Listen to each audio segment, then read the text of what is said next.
Nobody touched the warhammer. That was the rule in the training hall of battlecruiser Valiance. The weapon stood in the center of the room, like a monument to impossibility, its obsidian handle reaching toward the ceiling, its massive head resting against reinforced flooring that bore the scars of 1,000 failed attempts. 68 kilograms of compressed neutronium alloy, wrapped in quantum-stabilized carbon fiber. Legends said it could crack a moon if swung with proper force. The weapon belonged to Commander Dax Korvenn, and Dax Korvenn belonged to nobody. Tell me again why we need him. Captain Lyra Vex stood at the observation window, arms crossed, jaw tight. Her reflection in the transparent steel showed a woman who had stared down 3 planetary invasions without flinching, but one stubborn human had her ready to punch through walls. Because the Kryllex swarm is 2 weeks from the outer rim colonies, her tactical officer replied, voice flat with exhaustion. They had been over this 17 times. Because they have already consumed 4 systems. Because every simulation we run ends with 50 million casualties, unless we have someone who can breach their hive ships. And he is the only one. He held the line at Arcturus Station for 6 hours, alone. The recordings show him taking down a Kryllex dreadnought with nothing but that hammer, and what witnesses described as concentrated fury. The tactical officer pulled up holographic footage, a figure in scorched armor, moving like thunder-given flesh, reducing alien bioconstructs to pulp with each swing. He is not the only strong fighter in the fleet, Captain. He is the only one who fights like he has nothing left to lose. Laura watched the footage loop, watched Dax Korvenn stand amid the wreckage of an alien boarding party, hammer resting on his shoulder, not even breathing hard. Watched him turn and walk away from the carnage without a backward glance. Has he responded to any of our requests? 17 combat assignments, 23 training demonstrations, 42 direct orders from Fleet Command. The tactical officer shook her head. He shows up, does his patrol duties, returns to his quarters. That's it. What does he do in there? Reads, apparently. Old Earth literature, poetry, philosophy. He has requested 0 entertainment feeds, 0 social access, 0 contact with anyone. It has been 8 months since Arcturus. 8 months since whatever happened there had carved something vital out of the galaxy's strongest warrior and left him hollow. Ilara turned from the window. Get me his file. Everything.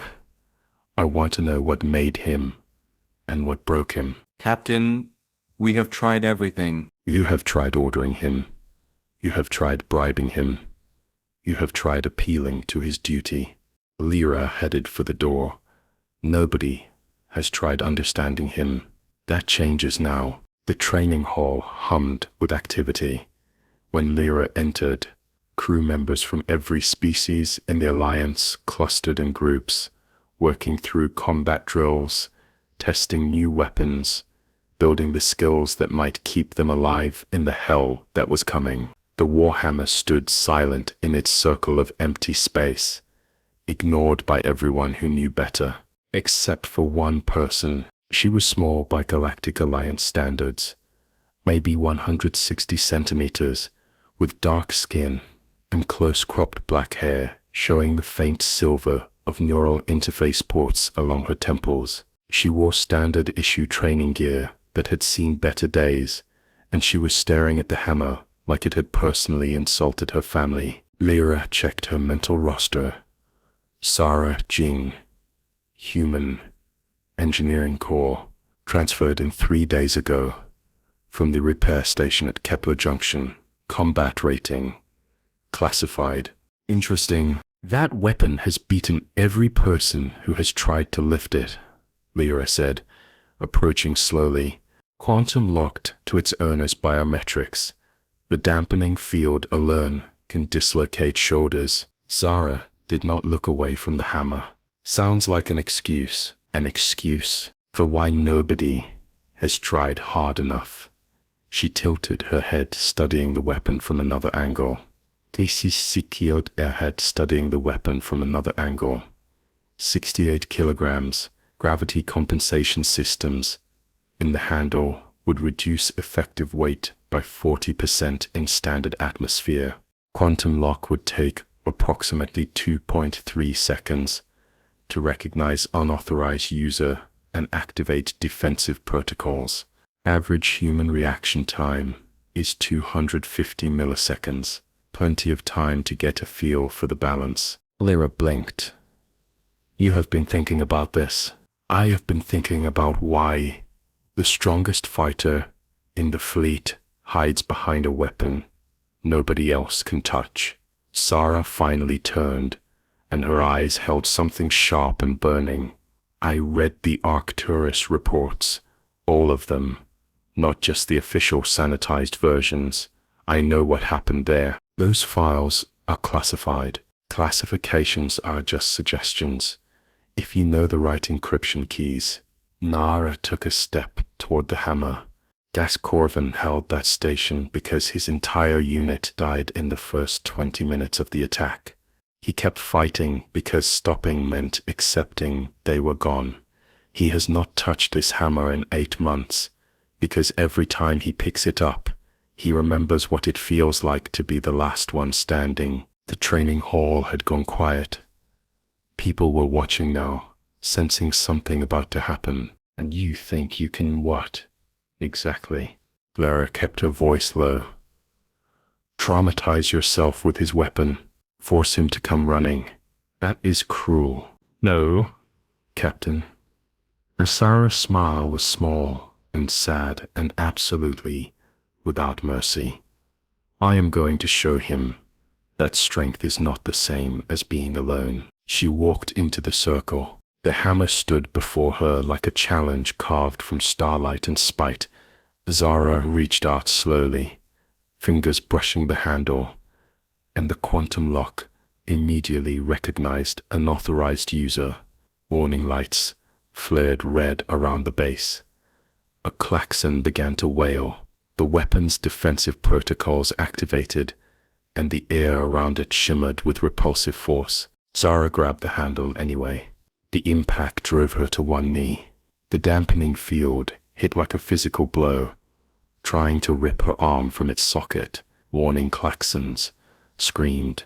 The entire training hall lurched as emergency protocols activated, trying to protect the unauthorized user from their own stupidity. Zara held on. Estimated tensile strength of human bone is 130 megapascals, she said through gritted teeth. Her arm trembled, muscles standing out like cables, but her grip did not loosen. Estimated tensile strength of my stubbornness is considerably higher. The quantum lock pulsed, increasing the repulsive force. Blood began to drip from Zara's nose. Her neural ports sparked with feedback as the weapon's defenses tried to force her unconscious. She pulled. The hammer moved. Not much. Maybe a centimeter. Maybe less. But the weapon that had not budged in 8 months, that had broken the wills of warriors twice her size, shifted under her grip. Somewhere in the back of Lyra's mind, alarms were screaming that this was impossible, that human physiology should not allow this, that something was very wrong with their new engineer. But she could not look away. Nobody could. Zara pulled again, and this time the hammer lifted 10 centimeters off the ground. The defensive protocols shrieked in electronic confusion. The quantum lock, designed to recognize only its bonded user, encountered something it had never experienced before. Not override, not hacking, just simple bloody-minded refusal to quit. The training hall doors exploded inward. Dax Korvenn stood in the doorway like a storm-given human form. 2 meters tall, shoulders that could carry starships, hands that could crush steel. But it was his eyes that made the room go silent. They were gray as distant stars, and absolutely empty of anything resembling mercy. Put it down. His voice could have carved valleys. Zara looked up at him, still holding the hammer, still bleeding, still refusing to quit. Make me. For 3 heartbeats. Nobody breathed. Then Dax moved, crossing the distance between them in 2 strides that shook the floor. His hand closed around Zara's wrist, and the size difference was almost comical. He could have snapped her arm, like kindling, should have. Instead, he stopped, because Zara was not looking at him with fear. She was looking at him with recognition. I read what you wrote in your personal logs, she said quietly. The ones you thought you deleted, you think you failed them. You think being strong enough to survive means you were not strong enough to save them. You are wrong. You know nothing. The words came out like broken glass. I know what it feels like to be the only one left. Zara's voice did not shake. I was on relay station Omicron when the Kryllex hit. Engineering section, 23 people in my unit. I survived because I was small enough to hide in a maintenance shaft while the swarm tore through everyone I worked with.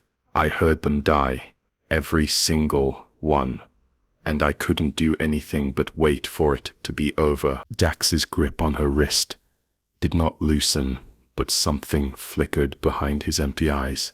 You want to know why I'm holding your hammer?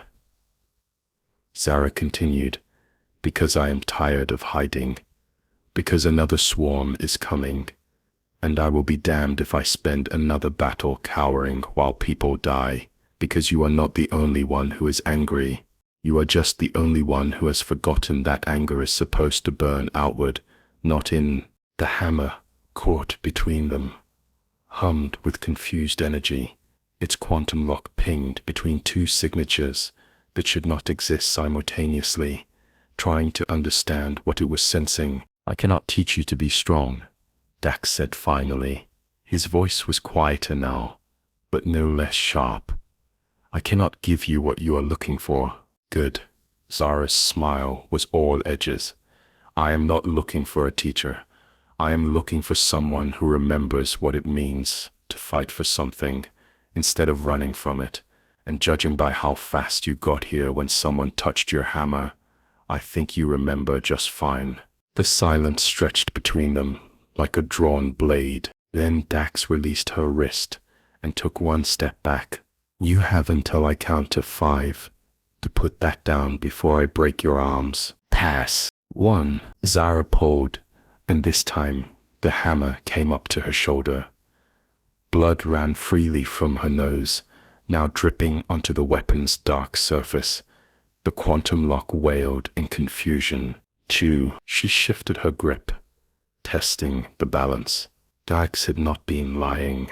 The weight was tremendous, even with the gravity compensation, but she had not been lying either. Her stubbornness was stronger than physics. 3. Zara lifted the hammer one-handed over her head. The training hall exploded into chaos. Crew members shouting, alarms screaming, Captain Vex yelling something about medical teams. But none of it mattered, because Dax Korvenn was staring at the small human holding his weapon like she had just performed a miracle. 4. Your move, Zara said. Dax reached for the hammer. Their hands met on the handle, and the quantum lock suddenly decided it had had enough of this confusion and simply gave up trying to understand. The defensive protocols shut down. The warning lights died. In the sudden silence, 2 people stood holding a weapon that represented everything they had lost and everything they refused to lose again. If I do this, Dax said slowly, if I teach you to use this properly, you have to understand something. The people we lost do not come back. The guilt does not disappear. The nightmares do not stop.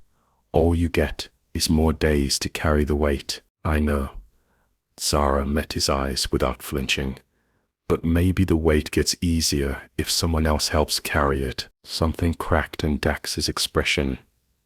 Not much, just the smallest fracture in the armor he had built around himself. But it was enough. He nodded once. Training hall, tomorrow. At 0600.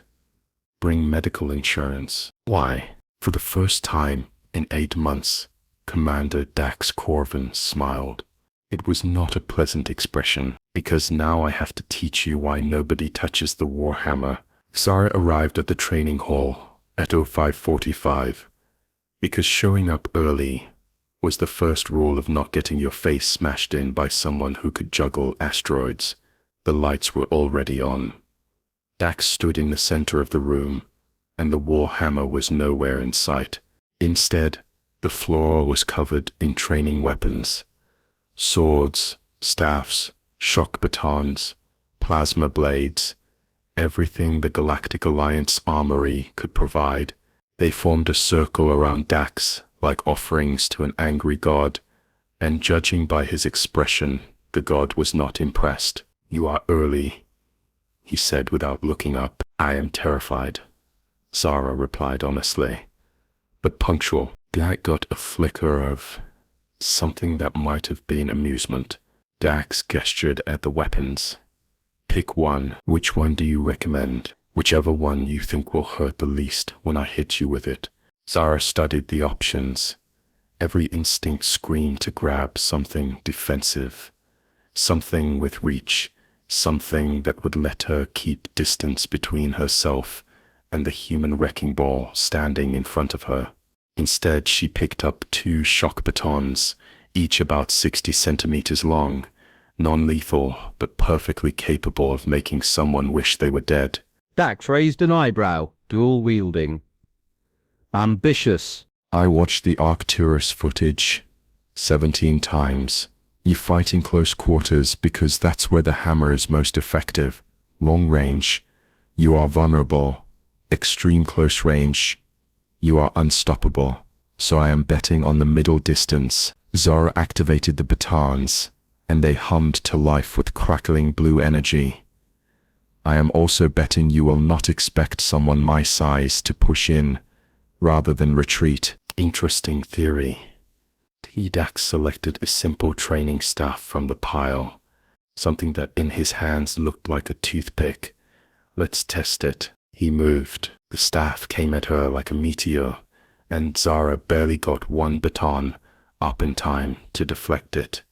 The impact jarred her arms so hard her teeth rattled.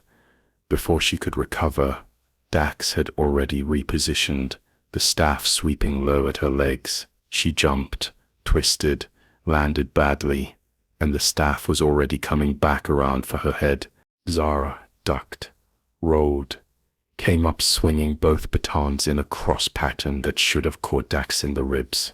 He simply was not there anymore. The staff hit her between the shoulder blades with just enough force to knock her flat, without breaking anything. "Too slow," Dax said. Again, they went again, and again, and again. After the 37th time Zara hit the floor, she stayed down, gasping for breath, pretty sure her entire body had been replaced with one giant bruise. Dax stood over her, not even breathing hard, and extended a hand. "Why am I not getting better?" Zara asked, letting him pull her up. "You are getting much better. When we started, I was hitting you before you could react. Now you are reacting before I hit you. Small improvement, but improvement nonetheless." Dax handed her a water bottle from the side bench. "Your problem is not speed or technique. It's anger." I thought anger was supposed to be useful. Anger is fuel, not direction. You are angry at yourself for surviving, angry at the Kryllex for killing your friends, angry at me for being strong enough to live when they were not. All that rage is pointed inward, so when you fight, you are attacking yourself as much as me. Dax took a long drink from his own bottle. "That's why you are losing." Zara wanted to argue, wanted to tell him he was wrong, that she had moved past Relay Station Omicron, that 8 months was enough time to process trauma, but she had spent the last 6 months doing nothing but maintenance work and avoiding anything that reminded her of what happened. So maybe Dax had a point. "How did you fix it?" she asked. "I have not. The honesty in his voice was brutal. I just learned to aim it somewhere useful. Before Zara could respond, the training hall doors opened, and Captain Vex walked in, followed by a Therian officer whose scales were doing that thing that meant he was extremely stressed about something. Therians only shifted to stress colors when things were very, very bad. "Commander Korvenn, I need you on the bridge," Vex said without preamble. Now, Dax set down his water bottle carefully. What happened? The Kryllex moved up their timeline. They hit the colony at Veritas Prime 6 hours ago. Vex's expression was granite. Population 4.2 million. We are the closest ship. We can be there in 9 hours if we push the engines to maximum. The temperature in the room seemed to drop 10 degrees, and if we arrive in 9 hours, then we are evacuating survivors instead of defending civilians. The Therian officer pulled up a holographic display.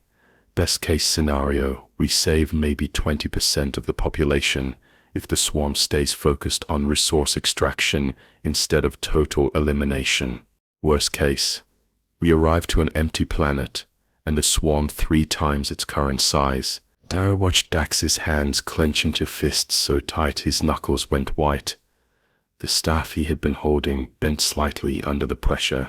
This was the moment, she realized. This was when he decided if he was going to stay broken or remember what it meant to be the strongest. "How many ships do we have in the sector?" Dax asked. "Just us. Everything else is staged at the outer rim, waiting for the swarm to show up there." Dax met his eyes. "I am not going to order you to fight, Dax. I am asking, because I cannot breach their hive ships with standard weapons, and 4 million people are going to die if we cannot get inside." "You mean 4 million people are going to die unless someone is angry enough and strong enough to tear through alien bioconstructs for hours without stopping?" Dax looked at Zara. Sound familiar? It took Zara a moment to realize he was actually asking her opinion. "You think I am ready? I think you are angry enough. Whether that's the same as ready, we are about to find out." Dax turned back to Vex.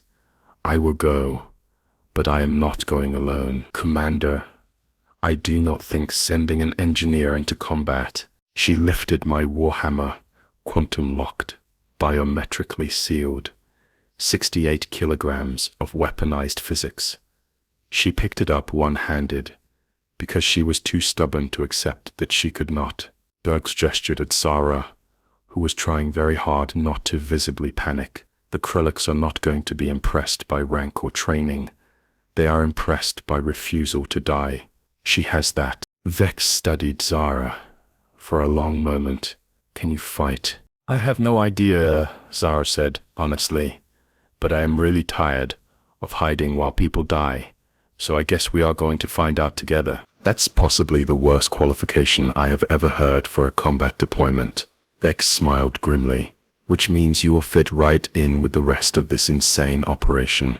Get to the armory. You have 2 hours to figure out how to not die." The next 2 hours were a blur of equipment checks, strategy briefings, and Dax explaining in excruciating detail all the ways the Kryllex could kill them.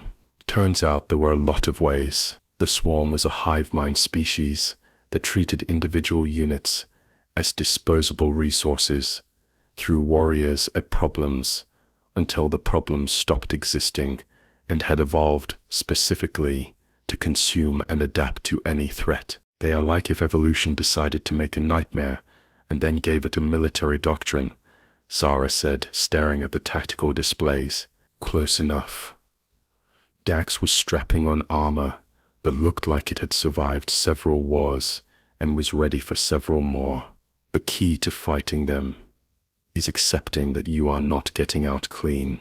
You will be injured. You will be exhausted. You will reach points where dying seems like a reasonable option. Your job is to keep fighting anyway. Inspirational, honest. He handed her a set of lighter armor, human-designed, with reinforced plating over vital areas. but flexibility where she needed to move.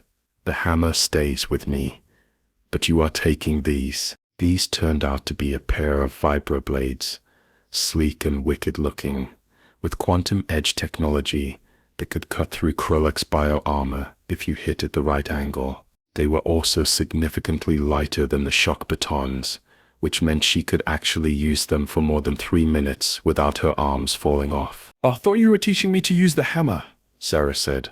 Eventually, right now I am teaching you to survive long enough that hammer training becomes relevant. Dax activated his own weapon system, and the warhammer materialized from quantum storage in his hands, crackling with barely contained energy. Stay within 20 meters of me at all times. If you see something with more than 6 legs, assume it wants to kill you. If you see something with fewer than 6 legs, assume it wants to kill you, but will be creative about it. Question just 1. Zara took a deep breath. Why are you bringing me?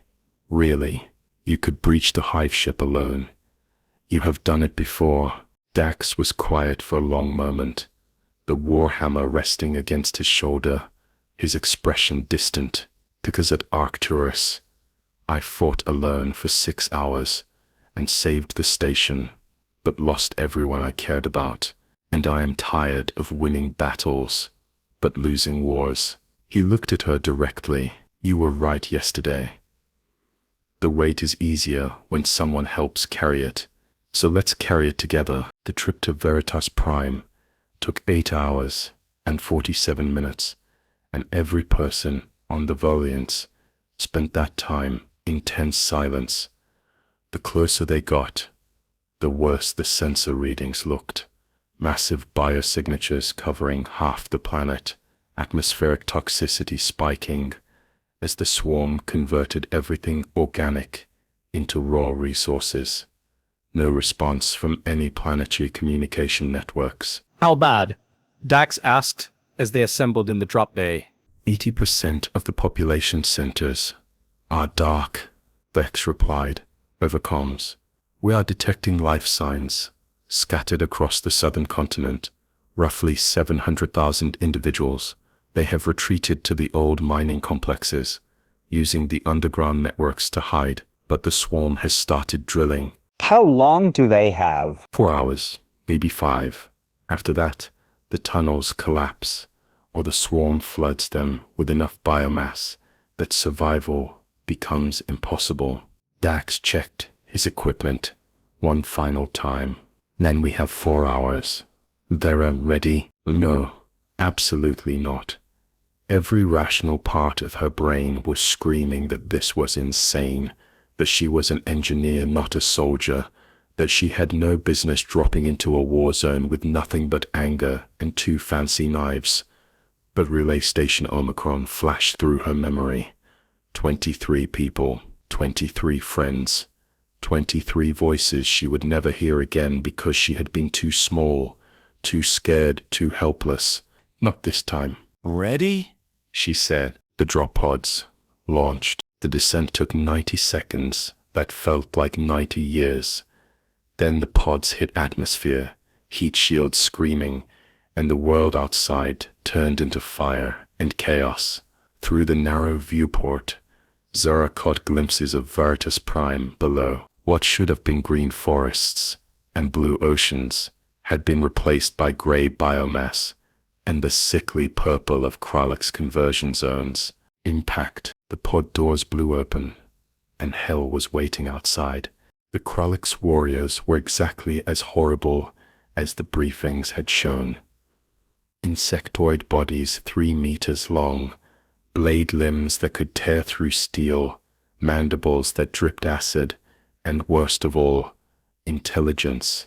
These were not mindless monsters. They moved with purpose, coordination, adapting to threats in real time. Dax hit the ground running, and the warhammer sang. The first warrior died before it realized there was a threat. The second and third died trying to coordinate an attack. By the time the fourth one registered that something was very wrong, Dax was already in the middle of their formation, and warriors were exploding into component pieces with each swing of his weapon. Zara dove out of her pod and immediately had to roll aside as a warrior blade slammed into the ground where she had been standing. Her vibroblades came up instinctively, caught the next strike, and the quantum edge technology did its job beautifully. The Kryllex limb separated cleanly, spraying green ichor across her armor. The warrior screamed, a sound like metal tearing, and two more of its companions surged toward her. Too fast, way too fast. But Dax had been teaching her for the last 8 hours not to think, just to move. So she moved. Under the first warrior's attack, between its legs, blades flashing up to slice through joints and weak points, the creature collapsed, and Zara was already pivoting toward the second one, using its momentum against it, redirecting its charge, so it crashed into the wreckage of her drop pod instead of her. "Not bad," Dax called out, currently standing on top of a dead warrior, while 3 more tried to figure out how to get to him. "But you are still thinking too much.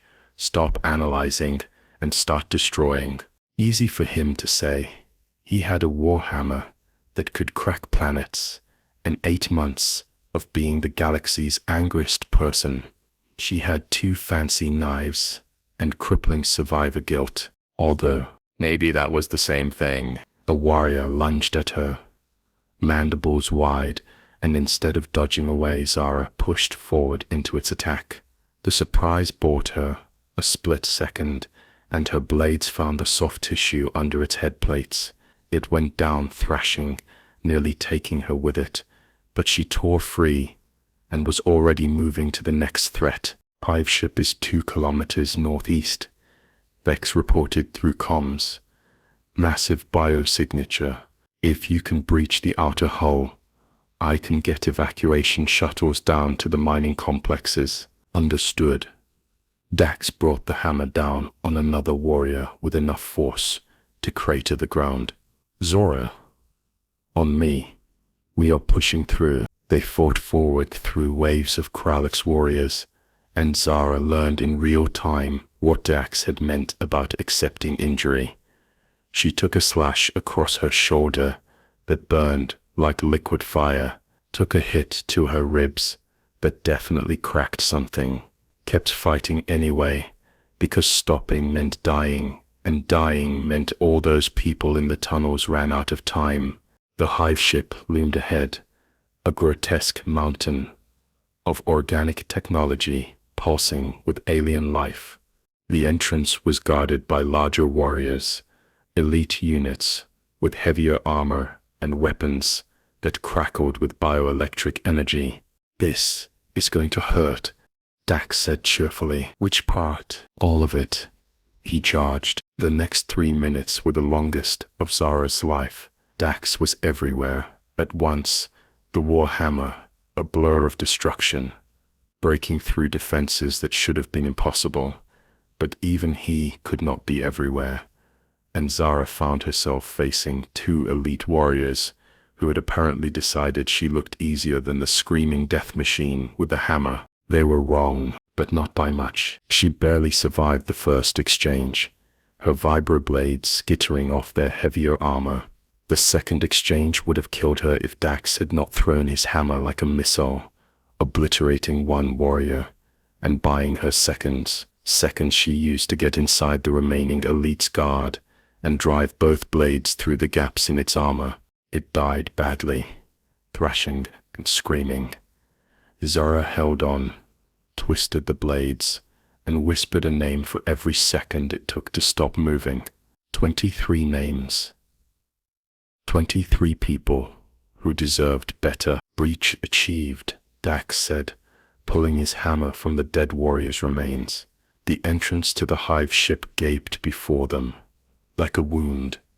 Last chance to stay behind. Zara looked at the alien architecture, the pulsing bio-corridors that led into darkness and horror, and felt something inside her chest click into place.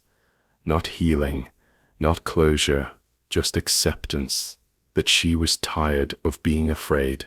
"Let's finish this," she said. They went into the dark together.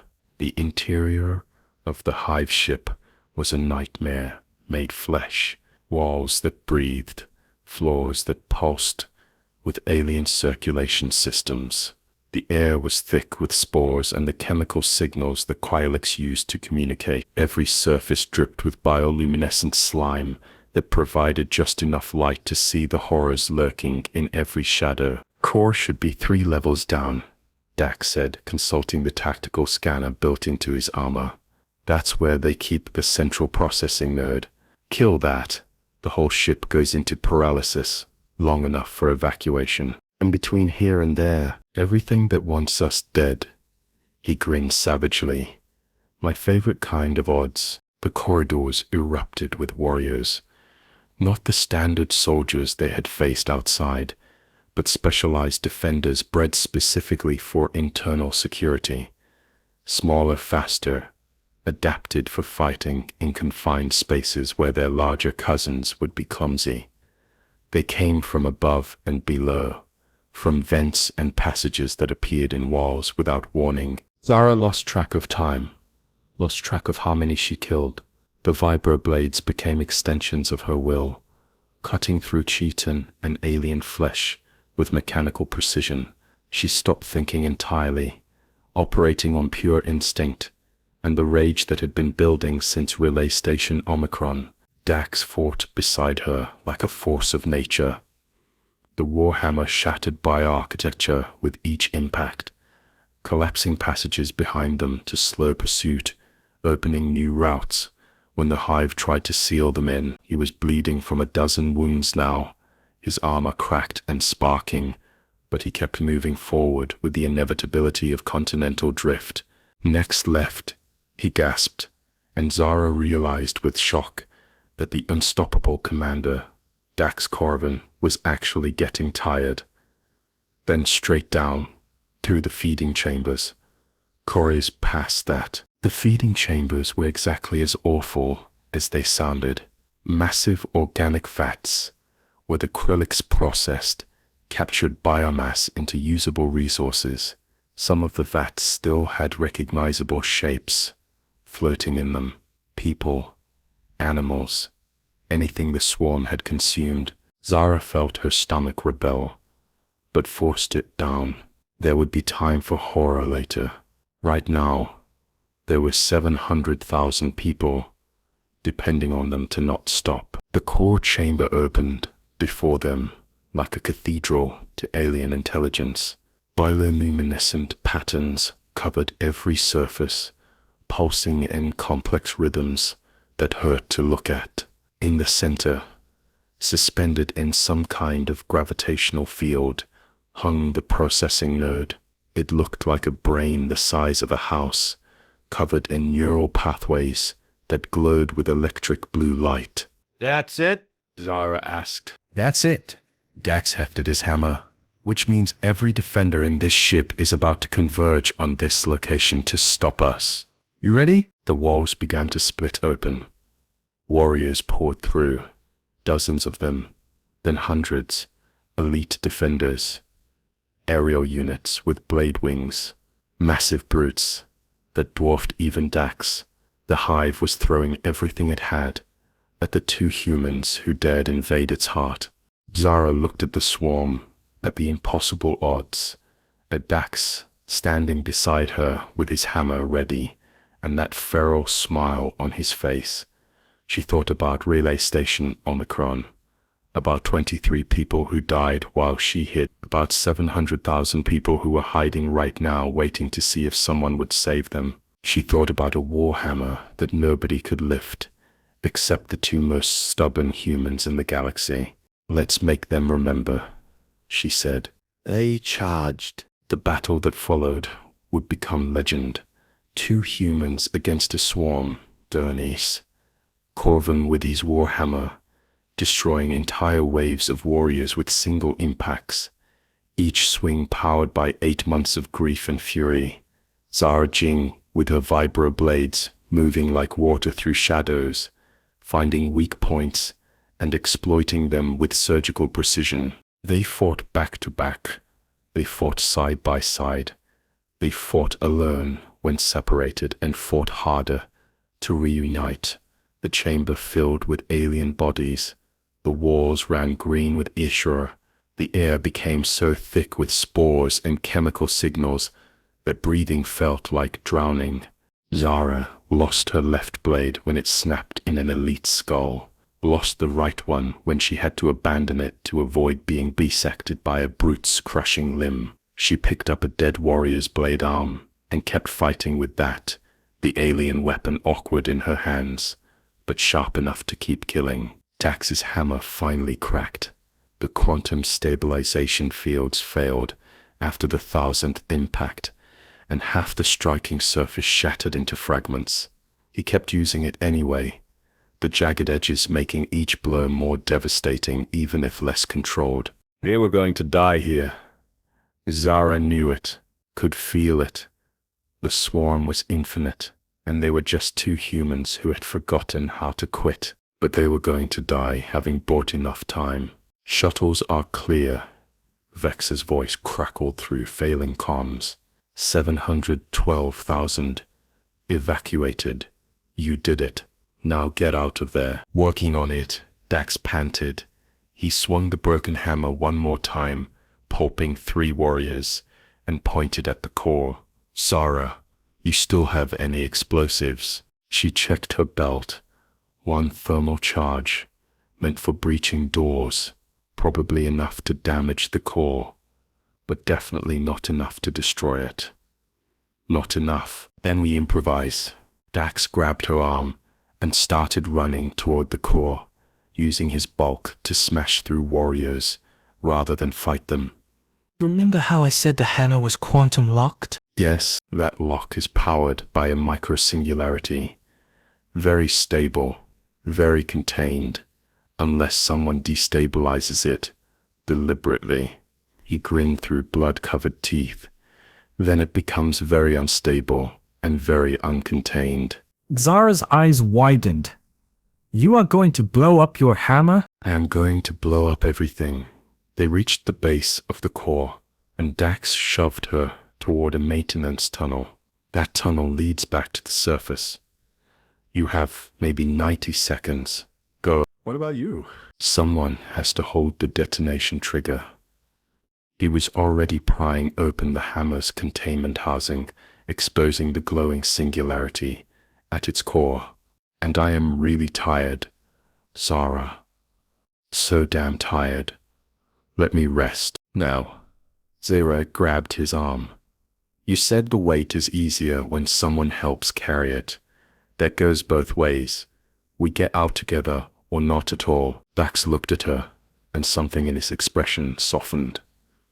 You really are the most stubborn person I have ever met. Second most stubborn. She nodded at the hammer. Now come on. If we run fast enough, we might survive this. They ran. The microsingularity destabilized, with a sound like reality tearing behind them. The core chamber collapsed into gravitational chaos. The hive ship screamed through channels no human ear could process. A death cry that shook the planet. Dax and Zara burst from the ship's entrance just as the singularity reached critical mass. The ground heaved. The sky turned white with released energy, and 712,000 people, watching from evacuation shuttles in orbit, saw a hive ship that had consumed 4 star systems collapse into a miniature black hole that existed for exactly 3 seconds before winking out of existence, taking the entire Kryllex swarm with it. Zara woke up in medical bay 2 days later. Her entire body was one giant bruise, wrapped in bandages and regret. Captain Vex sat beside her bed, reading something on a data pad. How bad? Zara croaked. 17 broken bones, massive soft tissue damage, enough internal bleeding that the doctors are still impressed. You are alive. Vex set down the pad, Also, you saved 700,000 people and destroyed a Kryllex hive ship. So, mixed results. Dax, 3 beds down. More broken bones than you. Mostly because he decided throwing himself on top of you during the explosion was a good idea. Vex smiled. He is awake, grumpy, already asking when he can get back to training. So basically normal. Zara tried to sit up, failed, settled for turning her head through the open door. She could see Dax, in another bed, covered in even more bandages, arguing with the doctor about something. What happens now? She asked. Now, Vex stood, stretching. Now we rebuild. The Kryllex lost their primary hive in this sector, which buys the Outer Rim at least 6 months. Now Fleet Command wants to know how 2 humans with no formal assault training destroyed what should have been impossible to destroy. Now you and Dax get to decide if you want to keep doing this, or if one suicidal mission was enough. Zara thought about that, thought about 23 names, whispered in darkness, about a warhammer that nobody could lift, except the people too stubborn to accept defeat, about fighting beside someone who understood that strength was not about being alone. I think, she said slowly, I think we are just getting started. 6 months later, the training hall on battlecruiser Valiance had a new addition. 2 warhammers stood side by side in the center of the room.